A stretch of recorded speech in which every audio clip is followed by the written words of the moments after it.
পাশে পেঁয়াজের ক্ষেতে মাঝখানে আল দিয়ে আমরা হাঁটছি। মামার সাথে লামিশা আছে। আমরা বিভিন্ন কিছু এখানে এক্সপ্লোর করছি, আবিষ্কার করছি। এটা শলুক গাছ। শলুক গাছে ফুল হয়েছে, মানে ম্যাচিওর বা পরিপক্ক হওয়ার পরে ফুল এসে গেছে।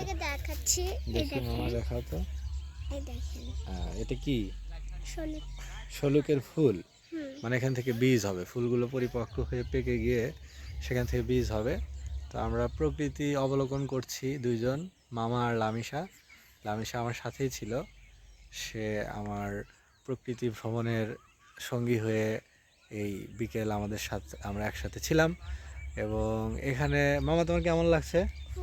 খুবই ভালো, খুব ভালো এবং খুব সুন্দর একটা প্রাকৃতিক পরিবেশের ভিতর দিয়ে আমরা আজকে বিকেলটা কাটালাম।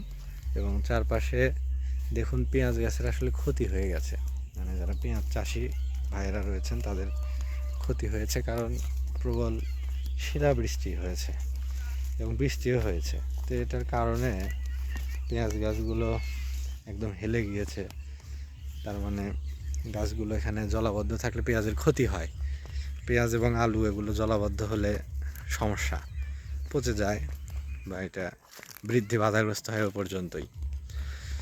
তা আমরা সেই পেঁয়াজের দিগন্ত বিস্তৃত মাইলের পর মাইল পেঁয়াজ চাষ হয়েছে যেসব জমিতে, সেগুলোর পাশ দিয়ে ছিলাম।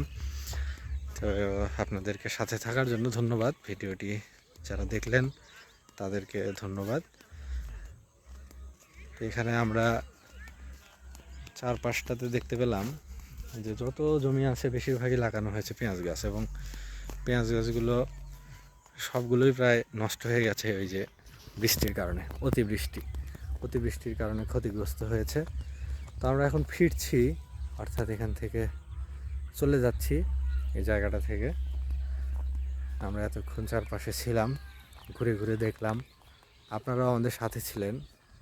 অনেকগুলো ভিডিওতে এই এলাকার বেশ কিছু ভিডিও আমরা করেছি।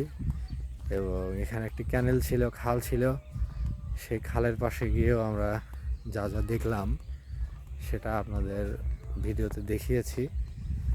এর পরবর্তী ভিডিও বা আগের ভিডিও অনেকগুলোতে সেগুলো দেয়া হবে, আপনারা দেখবেন।